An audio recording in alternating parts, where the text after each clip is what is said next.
सतनाम धन वाहेगुरु साहिब जियो। जैसे जल के बुदबुदा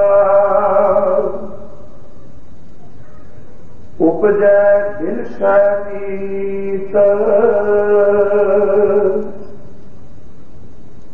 जग रचना तैसे रची कहो नानक सुन मीत। जैसे जल ते बुदबुदा उपजै बिन सैमीत, जग रचना तैसे रची कहो नानक सुन मीत। प्राणी कछु न चेतहि मद माया कै अंदर, कहो नानक बिन हर भजन परत ताहि जम फंदर। प्राणी कछु न चेतहि मद माया कै अंदर, कहो नानक बिन हर भजन परत ताहि जम फंदर। वाहिगुरु जी का खालसा, वाहिगुरु जी की फतेह। परम सम्मान योग चवर छतर दे मालक जुगो जुग अटल सतगुरु साहिब श्री गुरु ग्रंथ साहिब महाराज जी की पावन पवित्र हजूरी अंदर शोभाए मान खोए बैठे गुरमुख प्यारे सत्संगी जनों, आप जी ने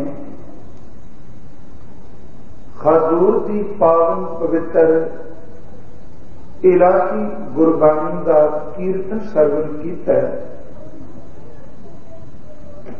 कीर्तन एक ऐसी परमेश्वर की निर्मोलक दात है जिसनों मेरे अकाल पुरख वाहिगुरु ने कीर्तन की दात दे दी। संसार इस कीमती हीरे की कोई भी कीमत जिहड़ा वो अदा नहीं कर सकता। बेकीमत कह सकते हैं कि जिसकी कीमत कोई ना पा सके। बड़े प्यारे वचन आए ने गुरुदेव के इतिहास अंदर। कथा ते कीर्तन का आपसी बड़ा सुमेल, एकाग्रता बख्शनी थोड़ी जी। गुरु अर्जन साहब ने पूछया सी महाराज कीर्तन कथा इन्हां दा दोनां दा आपसी किहो जिहा संबंध है? ते हजूर ने वचन किया, उदाहरण दी, कहन लगे प्यारिया जिवें मां ते पुत्र का रिश्ता है इसे तरह कीर्तन ते कथा का आपसी रिश्ता है। सहज समझाते हैं, कहन लगे कीर्तन पुत्र है, कथा मां है, ते शायद इस कथा का भरता कौन है? पर कथा होवे गुरु दी, कथा होवे परमेश्वर दी। ते मैं अर्ज कई बार कर चुका हाँ, कथा असल विच है ही वो जेड़ी कथा सिमरन बन जाए, जेड़ी कथा गुरु के चरणों में धू के खिंच के ले जाए। शायद ने क्या कह लगे कथा मां है, कीर्तन पुत्र है।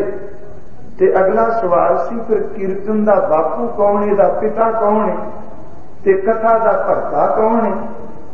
क्योंकि स्त्री पति नाल सुभायमान है पुत्र जिहड़ा वो अनु पता हुए मेरा बाप कौन है, जे कथा माए कीर्तन पुत्र है। ते हजूर ने बड़े सोहने बचन कह लगे, प्यारिया जिवें इस्त्री दा भरता है वो शोभ दिए, जिवें बच्चे दा बाप है वो खुश हुंदा है, इसे तरह याद रखी कथा दा भरता पति या प्रेम, कीर्तन दा पिता ही प्रेम।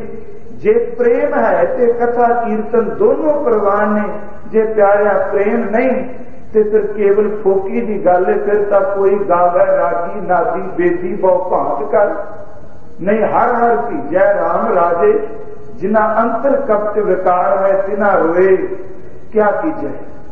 प्रेम के नाल दोनों प्रवान आपने कीर्तन सरवण किया। आओ गुरु तेज बहादुर जी के पावन पवित्र बचना की विचार गुरु बख्शिश नाल आपा ने करनी। सतगुरु गुरु तेज बहादुर जी कृपा करो, अंदर एकाग्रता टिकाव बख्शो, तां जो हजूर आप दे पावन पवित्र बचन बड़े प्यार अदब दे नाल इन्हां दी विचार कर सकीए। कृपा करो साध संगत जी, आप आशीष बख्शो और उच्चारण करो जी। सतनाम श्री वाहे गुरु जी। करो कृपालता गुरु सवारो, फिर उच्चारण करो जी। सतनाम श्री वाहे गुरु जी। सतगुरु गुरु तेग बहादुर महाराज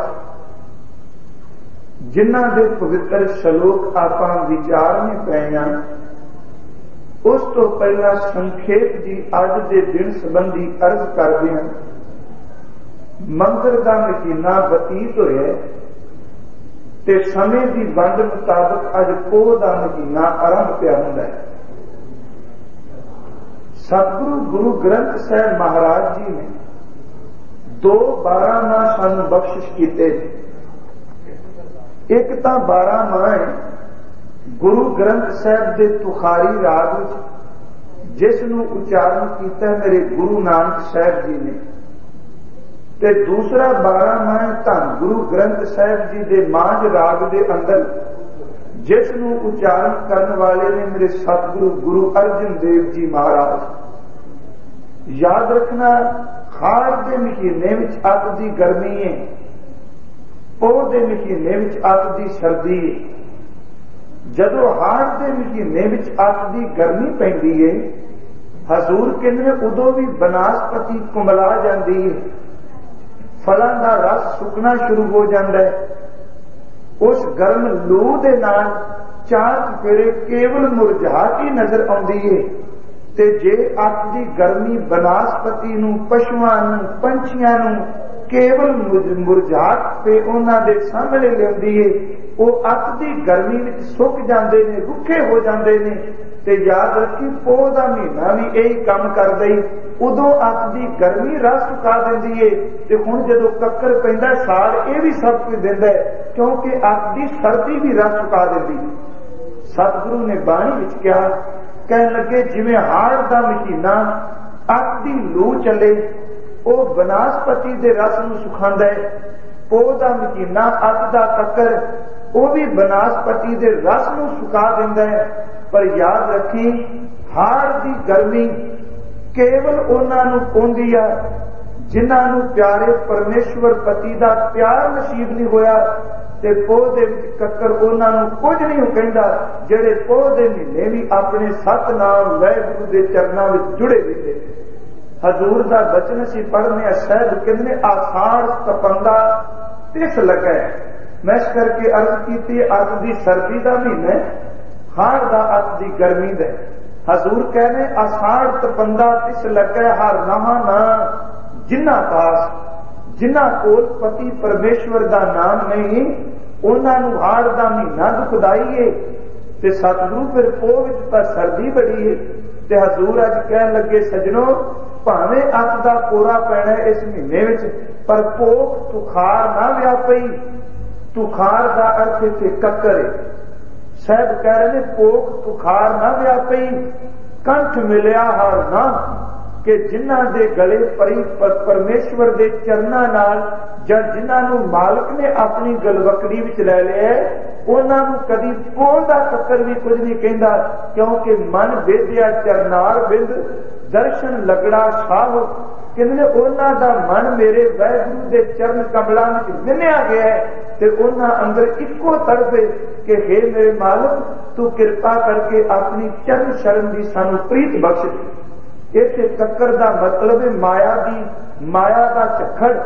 ते कदी तपो जदों अत दी गर्मी पैंदी है जेठ हाड़ विच, उदों गुरु अर्जन साहब तत्ती तवी ते बैठे ने, सीच विच रेता पैंदा है, सूरज भी अग बखेरदा पिया, पर तत्ती तवी ते बैठे भी वो ठंडे ते मिठे रब ते बाणी दे गीत आलापदे ने। ते उसी गुरु अर्जन साहब की संतान है, पोह दा महीना है, कोरा पैंदा पिया ते उधरों ठंडा बुरज है, ते इसे महीने विच ठंडे बुरज ते दादी मां अपने मासूम बच्चियां नूं पोतियां नूं लै के बैठी है।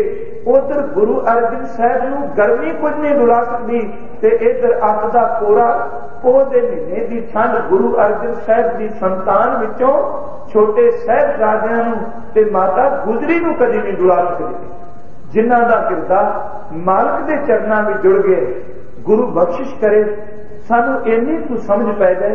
मैं इस करके संग्राम के संबंध में अर्ज करनी चाहना वा, सिख संक्रांत का पुजारी नहीं, भावां के अज लोग पुजारी बन चुके हैं।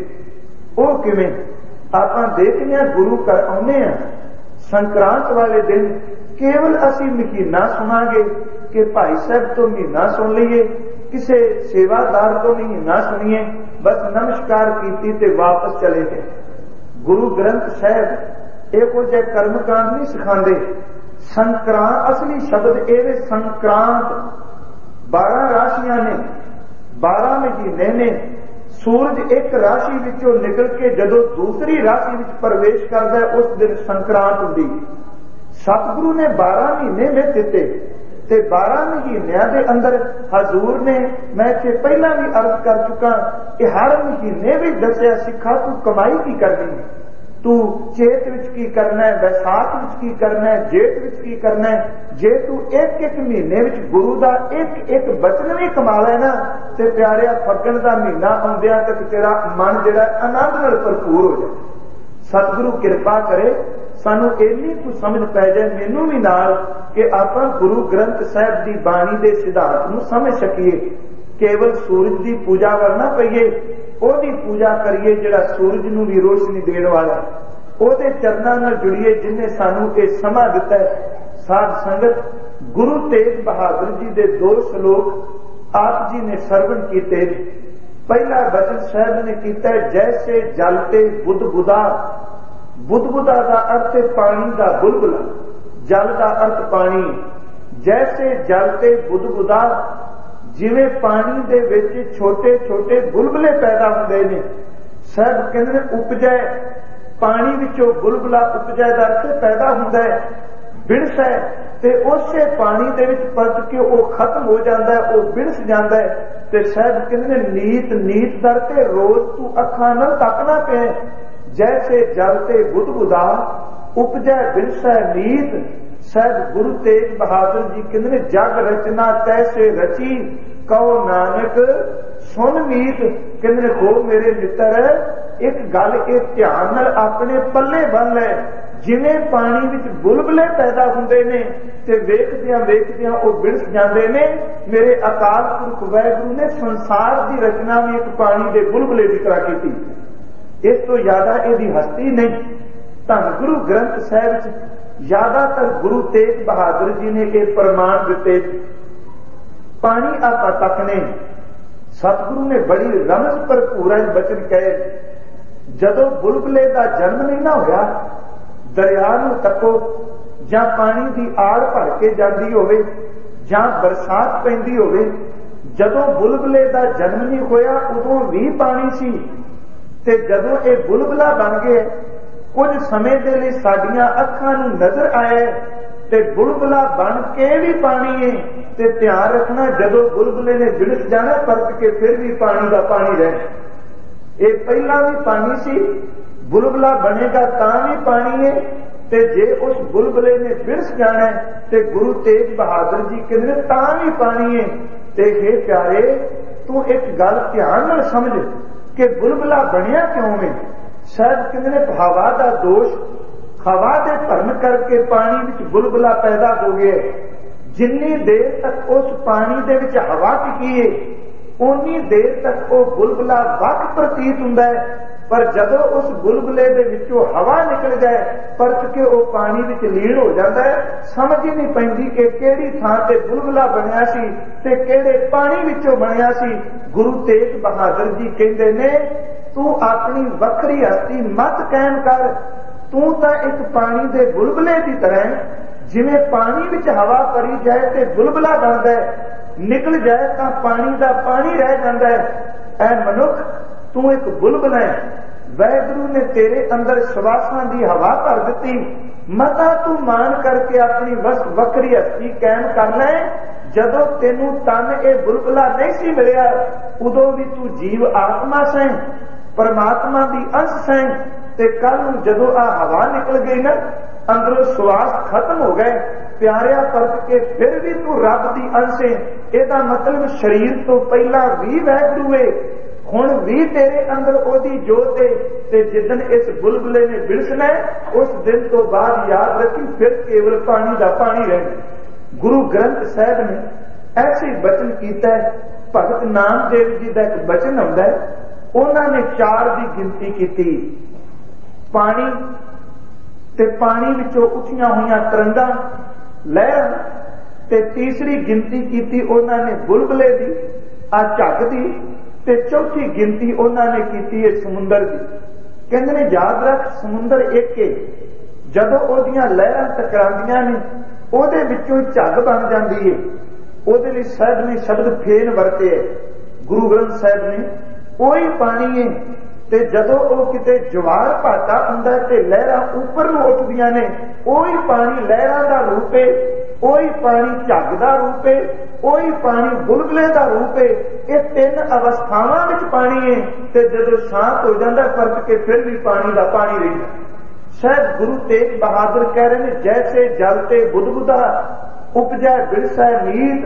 भगत नामदेव जी कह रहे हैं, जल तरंग अर फेन बुदबुदा, जल ते भिन्न ना होई, जल तरंग पानी दियां लहरां, अर फेन, फेन दर ते झग, बुदबुदा पानी दे बुलबुले, जल तरंग अर फेन बुदबुदा, जल ते भिन्न ना होई।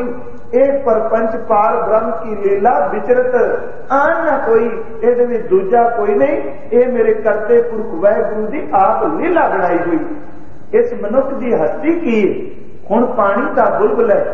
कई बारी मन सोचता है कि एवें आपां अपनी वक्री खोंद कायम करी बैठे हैं। सतगुरु किते ते कहणगे मिट्टी का भांडा है, ते शायद कहते मिट्टी के भांडे नूं बस थोड़ी जी ठोकर लगन दी देर है, इन्ने विच ही उहदा काम हो जाता। शायद कहते पानी का बुलबुला है, एवें मान करी बैठा है, विचों हवा निकली फिर पानी का रूप बन जाना है। पर शायद कहते अपनी वक्री होंद तां क्योंकि गुरु की मत नहीं लई। गुरु की मत तो बिना अंदर भटकदा है, सतगुरु की मत तो बिना अंदर की समझ नहीं पैंदी। गुरुदेव ने बड़े प्यारे वचन किए ने, भाई गुरदास ने कहते ने आपां कागज की पतंग बनाने, उस पतंग नूं बच्चे आसमान विच उड़ाते, डोर बच्चे दे हाथ विच, ते भाई साहब कहते ने पतंग उड़दी किदे आसरे पई है, डोर ते अगों उत्तर मिलता नहीं। इस पतंग का आसमान विच उड़न का इक्को कारण है, कदी एक खब्बे नूं हुंदी है, कदी सज्जे नूं हुंदी है। ये पतंग आसमान विच उड़ के भी टिकदी नहीं। ते पूछा इनू उड़न का जां उड़ान का कारण की है, ते उन्होंने क्या हवा है, हवा करके केवल पतंग उड़ती है, ते जब हवा शांत हो जाए तो इस पतंग ने कितना उड़ लेना। भाई साहब ने दूसरी उदाहरण दी, कहते एक सूत्र का धागा लै लो, ਉਹਦੇ थले एक लाटू बन लो, ते सूत्र के धागे नूं मरोड़ी दे दिओ चंगी तरह, ते भाई साहब कहते ने परत के उस धागे दे एक सिरे नूं पकड़ लो, मरोड़ी नूं छड्डो, ते ਉਹ ਜਿਹੜਾ लाटू थले बनिया है ना, ਉਹ धागे की मरोड़ी करके बड़ी तेज रफ्तार नाल घुमदा है, ते कहते उन्नी देर तक घूमेगा जिन्नी देर तक धागे दे वट पै रहिंदे ने ते जदों धागे दे वट मुक जाण वो लाटू घुमण वाला भी टिक जाता है। तीजा वचन श्रीमान भाई गुरदास ने किया, कहन लगे सोने विच होवे मैल, ओनू कुठारी विच पा के तपाई जाओ ते उस सोने ने तपी जाना। मैं उस दिन भी इत्थे अर्ज कीती सी ते जदों ओदी मैल सड़ गई, ओदे अंदरों मैल खत्म हो गई ते परत के ओही सोना जिहड़ा कुठारी विच टिक जांदा है। कहंदे ने जिवें हवा होवे ते पतंग भटकदी है, धागे नूं वट आए होण तां लाटू तड़पदा है, जे किते सोने विच मैल होवे ते सोना तड़पदा है। ते सजना मन भी तां ही वक्री हूंद करी बैठा कहन, क्योंकि इहदे अंदर भैड़ी मत ते दुविधा पई होई। जे इहदे अंदर गुरु की मत आ जाए ते एक दी टेक लै लै ते यही मन इन्ना कु टिक जाए, जेड़ा हुण झक मारदा हर वक्त ते इह बुलाया नहीं किसी दा बोलेगा नहीं। भाई साहब का एक बेत आउंदा है, कहन लगे पवन गमन जैसे गुडिया उड़त रहे, जिवें हवा का झोंका आवे ते पतंग उड़दी है। कहन लगे पवन रहित गुड्डी उड़ ना सकता है, कभी हवा तो बिना गुड्डी उड़ेगी नहीं। कहने लगे कि डोरी की मरोड़ जैसे लटवा फिरत रहे, जिवें धागे की मरोड़ी नाल लाटू घुमदा है। ते अगे भाई गुरदास कहंदे ने जदों वो डोर का वट खत्म हो जाए ते यह जिहड़ा लाटू खत्म टिक जांदा है। इसे तरह मेरे कहण तो मुराद भाई साहब ने अखीर भी जिहड़ी गल कही, मैं संखेप तत्व लावां। कहण लगे दुर्मत दुबता भटकत चतर कुंट, चार चफेरे भजदा है यह भैड़ा मन, ते जदों गुरमत एक टेक मोन ना बकता है, जदों गुरु की मत की टेक ले लेगा फिर प्यारे यही मन शुद्ध सोने की तरह टिक जाएगा, यही पतंग की तरह उठेगा नहीं, यही लाटू की तरह घूमेगा नहीं। वक्री होंद इस करके क्योंकि अंदर भैड़ी मत टिकी हुई। सतगुरु गुरु ग्रंथ साहब कहते ने कैसी खेड है, मन नूं लगदी नहीं ना। आपां अपने घरां विच तकने आ, एक दी मौत हुंदी है ते दूजे नूं पता भी है कि जिस राह अज ये तुरिया कल नूं मैं भी चले जाना है। पर देखो मन किन्ना कु निडर ते बेबा के अपने घर विचों अर्थी उठण दे बावजूद भी इहनूं पता नहीं लगता कि जे एक पानी का बुलबुला अज बिरस गया है कल नूं मैं ही बिरस जाना है। पर पता नहीं फिर भी मान करके अपने आप नूं खौं विच लपेटी रखदा है। यही कारण बाबा फरीद साहब ने इस बुलबुले की गल करदे बड़े प्यारे बचन कहे। गुरु तेग बहादुर जी का भी एक बचन आउंदा है, कहंदे साधो रचना राम बनाई, एक बिरस है एक अस्तर मन है, अचरज लखियो ना जाई। देखो मेरे वाहिगुरु ने किहो जी रचना बना दी, एक बिरस है उसे घर विच एक दी मौत भी हुंदी है ते जेड़ा मरे कोई दी अर्थी चुक के ले जांदा पिया वो समझदा मैं सदा लई कायम रह जाए। एक बिरस है एक अस्तर मन है, अचरज लखियो ना जाई। पर गुरु तेग बहादुर जी तुसी की दुनिया नूं तकदे हो ते साहब कहंदे जो दिस है सो सगल विनाश है, जो बादर की शाही जिवें बदलां दी शान है सदा लई टिके नहीं रहना। ऐ गुरु के सिखा ऐस पानी दे बुलबुले ने भी सदा लई टिके नहीं रहना। जो दिस है सो सगल विनाश है, जो बादर की शाही जन नानक जग जान्यो मिथ्या रहो राम शरनाई। कहंदे मैं दुनिया नूं झूठी समझ के ओदे चरनां विच जुड़िया वां जिन्हें बुलबुले नूं पैदा कीता होया। मैं अर्ज कर रहा बाबा फरीद साहब ने बचन किया, कहन लगे देख मना असी लोग भी मनाने आ याद आम तौर ते माता पिता दी दादी दादे दी बजुर्गां दी, पर बाबा फरीद साहब कहंदे कदी मेरी तरह याद मनाई। पूछा किवें? इत्थे भी आप तकने कि कबर अस्थान विच लोग अपने बजुर्गां दी कबर ते फुल रखदे, इहदा मतलब उन्होंने सत्कार अपने वालों अदब समर्पित करदे। पर बाबा फरीद कहंदे जदों मैं अपने अम्मा ते अब्बा दी कबर कोलों निकलना वा मैं फुल नहीं रखदा। कहंदे मैं कबर कोल खलो के एक गल पुछना वा कि कदी वो समा सी इस अम्मा ने जन्म दिता ते अपनी गोद विच रख के मैनूं लोरियां दित्तियां, अखां तो दूर ना होण दिता, ते इस अब्बा ने दिन रात मेरी संभाल की परवरिश की ते अपनी सब कुछ खर्च कर दिता केवल इसते कि मेरा पुत्र सियाणा सूझवान होवे लायक होवे। ते कहंदे फिर मैं पूछना वा वो मना जन्म देने वाली मां परवरिश करने वाला अब्बा बापू दोनों कब्र विच पए ने ते इन्हां दे वड्डे वडेरे भी इन्हां तो पहला चले गए। वो पानी दे बुलबुलिया जे तेनू जन्म देने वाले नहीं रहे ते चेते रखी जिन्हां नू तू जन्म देना पे एक दिन इन्हां ने तेनू अगे टोर दे। तू एक पानी का बुलबुला इस तो ज्यादा नहीं। तां तो उन्होंने वचन किया, कहन लगे फरीदा किथे तैंदे मापिया, किथे ने तेरे मां बाप जिन्नी तू जणियो है जिन्हां ने तेनू जन्म दिता। तैं पासों वो लद गए, तेरे कोलों धक्के ना चले गए। तू अजे ना पतीणियो है वो कठोर मना घट्टो घट कब्रस्तान विच अम्मा ते अब्बा दी कब्र नूं देख के भतीजदा कि एक दिन तू भी इस रस्ते ते जाना। खैर मैं अर्ज कर रहा, गुरु तेग बहादुर जी कह रहे हैं जैसे जल ते बुदबुदा उपजै बिरसै नीत, कि जिवें पानी विचों बुलबुले पैदा हुंदे ने, देखने उपजते ने परत के फिर बिरस जाते ने, पैदा होंगे ने फिर आलोक हो जाते ने। इन्हां दी हस्ती किन्नी कुए साध संगत, पर बुलबुले विच तां एक अजे गुण है, वो हसदा आउंदा है, हसदा ही रहिंदा है ते हसदा ही चला जाता है। एक मनुख ऐसा है, विरले ने जेड़े आउंदियां हसदे ने, जेड़े ध्यान रखिया संसार विच भी हसदे ने ते जान लग्गियां भी हसदे ने। पर बंदा ऐसा जदों जन्म लिया उदों भी रोंदा है ते जदों जिंदगी बतीत करदा उदों भी रोंदा है ते जान लग्गियां चित नहीं करदा, जान लग्गियां भी रोंदा ही जाता। सतगुरु ने बड़े प्यारे वचन कहे, कुछ ऐसे ने जिहड़े हसदे हुंदे ने, बुलबुले की तरह हसदे चले जाते हैं। कारण की है, जदों तां बुलबुला अपनी वक्री हस्ती समझदा है उदों उहदे पल्ले रोना पैंदा है, ते जदों बुलबुला समझदा है कि मैं तां मरना ही नहीं, क्योंकि जिस पानी विचों पैदा होया कल नूं इहने अपनी गोद विच लै लेना, मैनूं की रोण दी लोड़ है, जिन्हें पैदा किया इहने समेट लेना।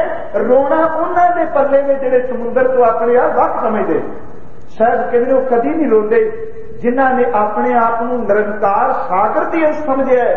रोना केवल उन्हां दे पल्ले जिहड़े निरंकार तो वक्त हो जाते। शायद यही कारण दौलतां दाई जदों पहला दीदार करदी ना मेरे गुरु नानक दा, ते जान लग्गिया एक गल कहंदी सी, बाबा कालू तुसी कदी भी किसी गरीब नूं मोड़िया नहीं, जे रब ने तेनू पुत्र की दात दिती ते मैनू मोड़ी ना। ते जदों मेरे बाबा जी का आगमन होया ना ते साहब रोए नहीं, मुस्कुराए ने। ते याद रखना सिख इतिहास विच गुरु नानक दे इस धर्म विच सब तो पहली जिहड़ी किरपा लई एक मुसलमान औरत जिहदा नाम दौलता दाई, सब तो पहली बख्शिश नाल इह नवाजी गई। आई बाहर ते बाबा जी नूं दित्ती वधाई बाबा कालू जी नूं कुछ देण लगे ते अगों कहने हथ नाल कह दिता सी रहण दे। मैं कहा मैं तां बहुत रजी। बाबा जी ने समझिया शायद ये घट दौलत ते तां गुस्सा कर दी। कहने लगे नहीं, तू जो कहेगी मैं तेरी झोली भर देंगा, तू मंगता सही अज इन्ने ते सबर कर। ओदियां अखां विच पानी सी। कहन लगी बाबा की तू मैनू देगा? मेरी झोली भरी गई। कहन लगे किन्ने तेरी झोली भरी? कहन लगी तेरे घर विच आए हुए पुत्र की पहली मुस्कुराहट ने मेरी जन्मा जन्मा की भुख खत्म कर दी, मेरे अंदर नूं तृप्त कर दिता है। पूछा किवें? कहन लगी अज तक रोंदिया ने तां बड़िया ने जन्म लिया है, पर अज पहला दिन है जिहड़ा संसार ते आया ते जन्म सार। ओदियां अखां विच पानी सी। कहन लगी बाबा की तू मैनू देगा? मेरी झोली भरी गई। कहन लगे किन्ने तेरी झोली भरी? कहन लगी तेरे घर विच आए हुए पुत्र की पहली मुस्कुराहट ने मेरी जन्मा जन्मा की भुख खत्म कर दी, मेरे अंदर नूं तृप्त कर दिता है। पूछा किवें? कहन लगी अज तक रोंदिया ने तां बड़िया ने जन्म लिया है, पर अज पहला दिन है जिहड़ा संसार ते आया ते जन्म सार मुस्कुराया है। ਇਹਦਾ मतलब सी रोंदे बड़े आए रोंदे बड़े गए। अज दुनिया ते ਉਹ आ गया ਜਿਹੜੇ रोंदियां दे अथरू पूंज के उन्होंने मुस्कुराहट की दात दे के जाए। साहब कहते ने एक गल समझ लै, बुलबुला हसदा जांदा ही, पर उन्हें पता मैं समुद्र विच पैदा होया, ਇਹਦੇ विच लीन होना। साहब कह रहे हैं जैसे जल ते बुदबुदा उपजै बिरसै नीत, जग रचना तैसे रची, कहो नानक सुन मीत। मेरे मित्र ध्यान नाल सुन लै। अगला बचन किया, कहते ने जेड़े जगत विच रह के अपनी वक होंद समझते हैं, साहब श्री गुरु तेग बहादुर कहते ने फिर प्राणी कछु ना चेतई, प्राणी दर से प्राणा दे आसरे चलण वाला, कछु ना चेतई का अर्थ है मेरे वाहगुरु नूं चेते नहीं करता। यह श्लोक गुरु साहब के इन्हां श्लोकां विच 2 वारी आउणा ते थोड़ा जिहा फर्क पैना, ध्यान रखना इक्को जिहे सारे भाव अर्थ इक्को ही ने। इत्थे विच प्राणी कछु ना चेतई मद माया कै अंग, ते अगे जाके श्लोक आउणा प्राणी राम ना चेतई मन माया कै अंग। साहब जी ने मद माया कै अंग उत्ते ये वचन आने ने। गुरु तेग बहादुर जी कहते वो प्राणा दे आसरे तुरन वाले, मद माया कै अंग, मद का अर्थ हुंदा नशा, दौलत के नशे विच तू इन्ना तू अन्ना हो चुका है, कदी अकाल पुरख वाहगुरू नूं तू चेते नहीं कीता। साहब ने ते शब्द मद वरते है।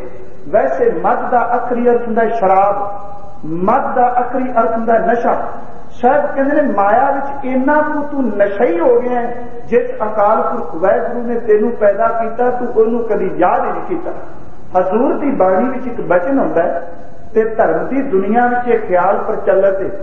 आम तौर पर असीं लोग उदाहरण भी देने हैं कबीर साहब की कि भगती करने वाला ना माया के नक ते कंन नूं वढ दिंदा है। हजूर की बाणी विच आउंदा है ना कि नाको काटी कानो काटी काट कूट कै डारी, कहो कबीर संतन की बैरन 3 लोक की प्यारी। याद रखना जे भगत दे वस आ जाए माया, वो नक ते कंन नूं कट दिंदा माया दे नूं, ते इहदे भी कोई अंतरीव अर्थ नहीं। खैर मैं अगे तुरां, कहन लगे वो नक ते कंन कट दिंदा है, ते कहंदे जे कोई माया दे काबू आ जाए कट करदी, ये भी घट नहीं गुजारदी, ये बंदे दे हुंदियां संदियां ओनू अखां तो अन्या कर दिंदी ते कन्नां तो बोलियां कर दिंदी। सतगुरु की बाणी विच वचन हुंदा है हजूर दा, महाराज कहंदे जदों भगत दे वस आई ओने दबा दिता, ते जदों इहने किसे नूं वस कर लिया, बंदे दियां अखां हैं पर अखां होण दे बावजूद भी अन्ना है, कन है पर कन होने के बावजूद भी सुनता नहीं पिया। ते गुरु ग्रंथ साहब ने एक वचन किया, कहन लगे माया धारी आप अन्ना बोला, उन्हें इन्ना तो असर कर दिता, अखां तो अन्या कर दिता है, ते कहन लगे कन्ना तो बोला कर दिता है। अखां नाल सब कुछ देखता पिया है कि बिरस जाना, पर देखदे होया भी इहनूं लगदी नहीं। कन्ना नाल रोज गुरु के वचन सुनदा है, पर सुन के हिरदे कमांदा नहीं। साहब कहते माया धारी अब अन्ना बोला, शब्द ना सुनी बहु रोल घचोला। वो इन्हां को अपनी गल ही सुनाने वास्ते तैयार है, दूजे की गल सुनू तैयार ही। माया धारी का एक लक्षण है। हजूर ने बाणी विच वचन किया है, प्यारिओ माया माड़ी नहीं, पर माया का मत माड़ा है, नशा माड़ा है। हजूर ने बाणी विच क्या, गुरु तेग बहादुर जी ने कह लगे जोबन धन प्रभता कै मद में ऐन सराह दीवाना। बंदा जवानी के नशे विच, वडियाई के नशे विच ते दौलत के नशे विच चूर रहिंदा है, इत्थों तक कि इन्ना तू अन्ना हो जाता है, वो गुरु नूं भी गुरु मनण वास्ते तैयार नहीं हुंदा। सतगुरु ने बाणी विच क्या कहन लगे, माया धारी अब अन्ना बोला, शब्द ना सुनी बहुत रोल घचोला। शायद कहते ने अपनी सुनान की कोशिश करता है, पर दूजे की सुनता नहीं। इनू की दोखे केवल अपनी सुनाएगा। कभी तको एमनाबाद की धरती एक माया धारी है, उसके हाकम का अगो अहलकार है, करता वो ब्रह्म भोजे, साधु संत ओदे घर आके भोजन सकते हैं, पर वो एक गल कहता है भोजन जिहो जा मर्जी छको, पर एक गल ध्यान विच रखना, गल तुहानू मेरी सुननी पैगी, अपनी नहीं सुनानी। पर अज मेरा बाबा भी पहुंच गया, कहन लगे सजना एक गल ध्यान विच रखी, अज तक तू केवल अपनी सुनादा है, ते याद रख मैं तेरा ब्रह्म भोजनी छकन आया, मैं केवल तेरे बोले कन्ना विच अपनी गल सुनाण आया, क्योंकि तू दूजे दी अज तक सुनी नहीं ना, मैं तेनू सुनाण आया। तो उन्हें पहली एक गल की, कह लगा बाबा जी यह भोजन छको। साहब ने कहा नहीं, कहना एक प्रसादे नाल की बिगड़दा है। गुरुदेव ने बड़े सोहने वचन कह लगे, भागो बिगड़दा कुछ नहीं, किकर दे बीज नूं कदी कंडे नहीं हुंदे, हक की तली ते भावें मली जाओ, बीज विचों कदी नहीं कंडे निकल के खुबदे। कहन लगे कंडियां दा जन्म उदों ही हुंदा जदों किकर दे बीज नूं धरती विच बीज दिता जाए। ये तेरे स्वादिष्ट भोजन माड़े नहीं, जीवली सवादी ने, पर प्यारे जदों तू गुरु गुरु जपदा ही ना, फिर उदों तेरे वर्गियां दा भोजन कंडियां की तरह चुभदा। साहब ने निर उत्तर कर दिता, फिर उन्हें सुना दिता कि ऐ मायाधारी, अज तक तू केवल लोकां नूं सुनाया है, अज मेरी भी गल सुन लै। ते उन्हें पूछा फिर महाराज की सुना? उत्थे हजूर ने कहा सी, सजना जे रत लगा कपड़ा जामा होए पलीत, जो रत पीवे मानस तिन क्यों निर्मल चीत।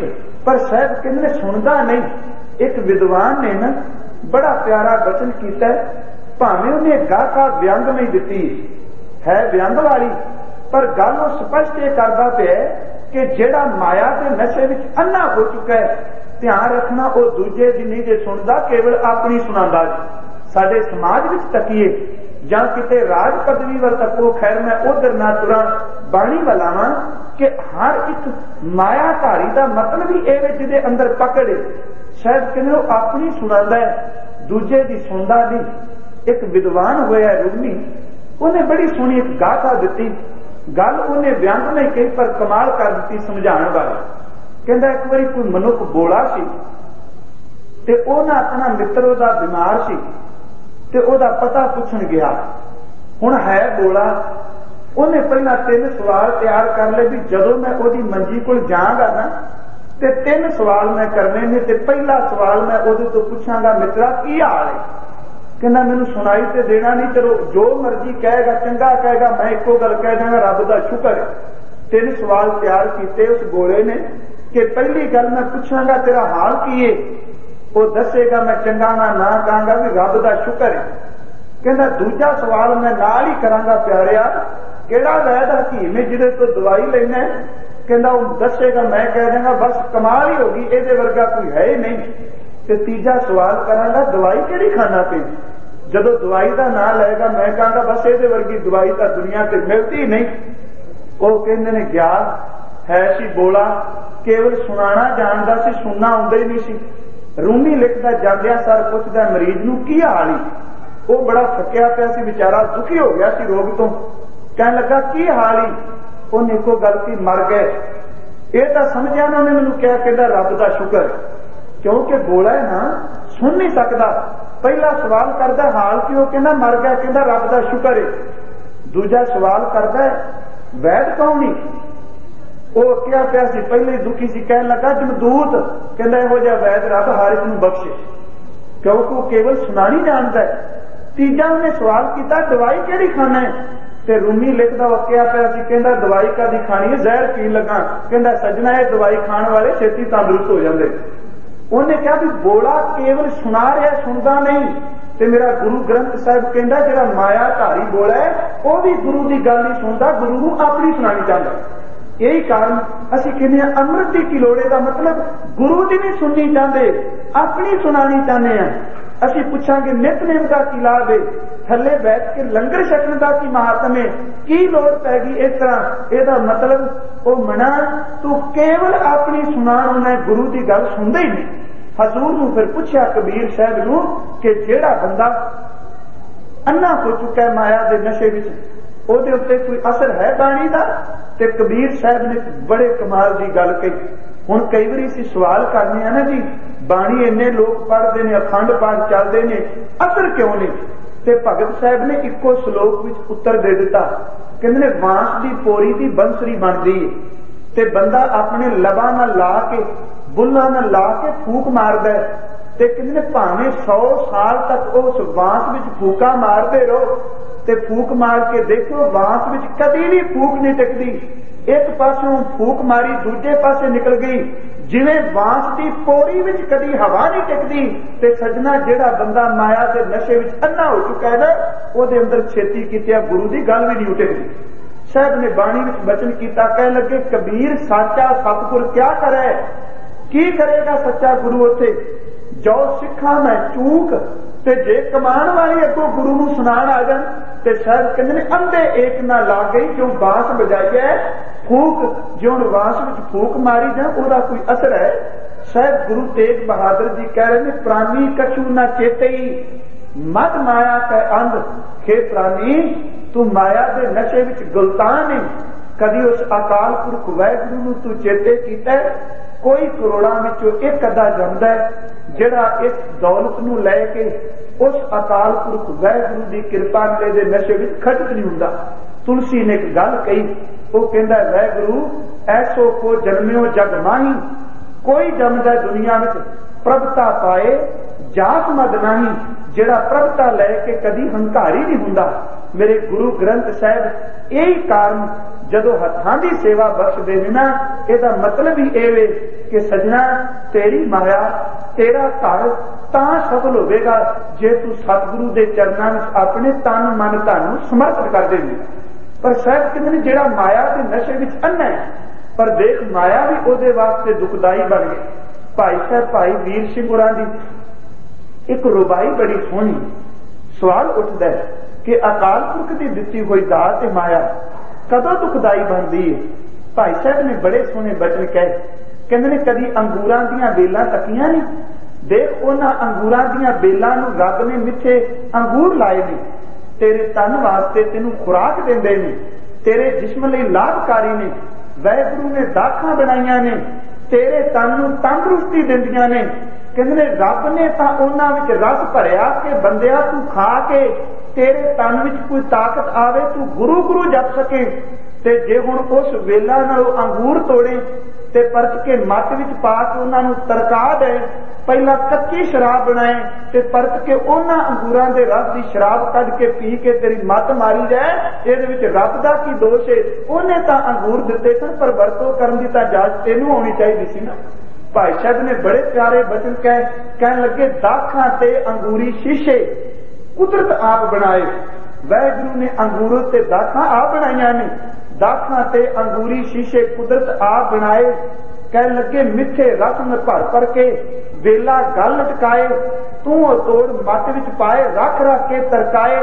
दुख देवे दारू उस विचों पी के, जदों तेनू दारू ने दिता दुख, कहन लगे दुख देवे दारू उस विचों पर किसे दा कसूर नहीं, तू हन आप चवाए, तू आप तां उन्हां विचों उस रस नूं तरका तरका के दारू क्या बनाना। शायद कहते ने माया गुजरान है, वाहिगुरू दे घर तक तेरे लिए सहायक हो सकती है, पर किन्ना वो चंगा बंदा होवे जिहड़ा माया नूं पैरां दी एक सवारी बनाए ते जिहदे सिर दा भार बन जाए प्यारिओ मंजिल ते पहुंचेगा कि। शायद कहते ने प्राणी कछु न चेतई मद माया का अंग, माया के नशे विच मस्त होया बंदा कभी अकाल पुरख वाहिगुरू नूं चेते नहीं करदा। साहब जी कहंदे ने फिर हुंदा की है कि ओहदे नाल अखीरले समय ते कहो नानक बिन हर भजन परत ताहे जम फंद, ओहदे गले विच जमां दी फाही पाई जांदी। सतगुरु ने किरपा करके सिख नूं यही तक जुगत दित्ती है। साहब कहंदे ने जदों असीं पढ़ने शायद मैं इत्थे प्रमाण को दिता होवे, साहब जी कहंदे तिनका खादा पैदा माया सब स्मित है, जो नाम हर गाते तिनके घर मंदिर महल सराई सब स्मित हैं, जिन्हीं गुरमुख सेवक सिख अभ्यागत जाए बरसाते। गुरु बख्शिश करे प्यारिओ, इहदे नशे विच मस्त ना होइए, सतगुरु बख्शिश करे आपां नाम बाणी सिमरन नाल जुड़िए।